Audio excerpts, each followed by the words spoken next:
Ингушетия переходит на кластерное управление экономикой. Глава региона Махмуд Али Калиматов отметил, что такая модель управления экономикой повысит интерес к Ингушетии со стороны инвесторов. Готовые промышленные площадки с необходимой инженерной инфраструктурой значительно облегчат производственный цикл и в целом бизнес-задачи. За основу взято 4 ведущих кластера в регионе: алюминиевой промышленности, туристской, креативной индустрии и агропромышленной. По поручению главы региона мы, так как орган, который в первую очередь определяет основной вектор развития экономики, нам было поручено, мы в соответствии с поручением провели работу, исследовали основные макроэкономические показатели, провели анализ имеющихся инвестиционных ниш, анализ внешнего оборота торгового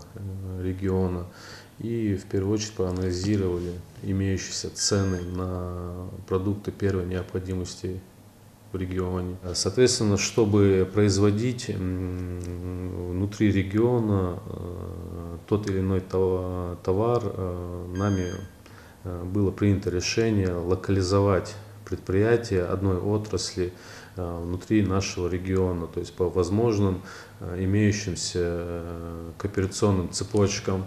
Взять одно из направлений такого подхода – алюминиевый кластер, по реализации которого планируется создать 1000 рабочих мест и обеспечить налоговые поступления в казну в размере 1 миллиарда рублей. Алюминиевый кластер, говоря иначе, своего рода кооператив взаимоподдерживающих друг друга предприятий, производящих алюминиевую продукцию. Идея в плане экономического развития прорывная, пояснили в министерстве. Вместе с инвестором провели работу совместно с Ассоциацией кластеров России. После проведения анализа заявлено несколько совместных проектов. Основными участниками кластера алюминиевой промышленности региона является группа компаний РИАК, а также предприятия региона, которые в той или иной степени закупают и перерабатывают продукты производства из алюминия. То есть это,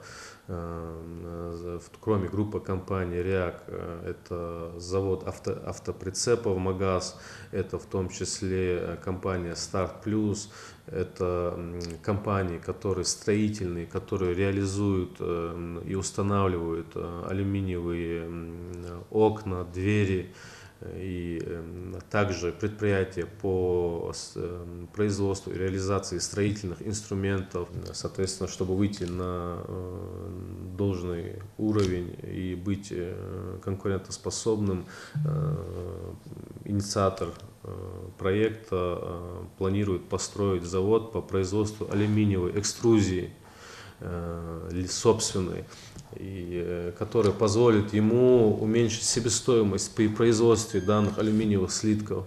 Перспективным обещает быть и агропромышленный кластер, в который войдут производители фруктов, овощей, молочных продуктов и мяса птицы. Речь идет о птицекомплексе Южный, агрокомплексе Сунжа и некоторых других.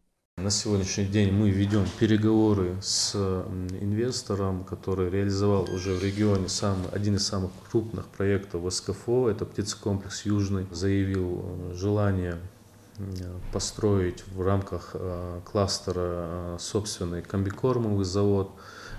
И запуск производства комбикормового завода, в принципе, там в большей части снизит его себестоимость, его производства, это птицекомплекса Южный. И помимо этого производства он же также хочет запустить производство племенного яйца. То есть на сегодняшний день в России только, кажется, если я не ошибаюсь, только 2 производства племенного яйца.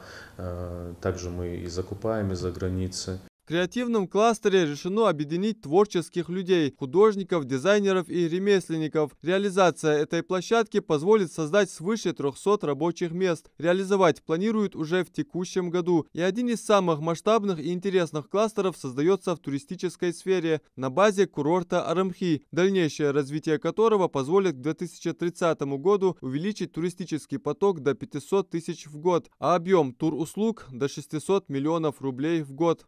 Региона в ближайшей перспективе планируется проведение следующих мероприятий, то есть это разработка плана планировки территории, соответственно, в дальнейшем увеличение номерного фонда курорта Арымхи.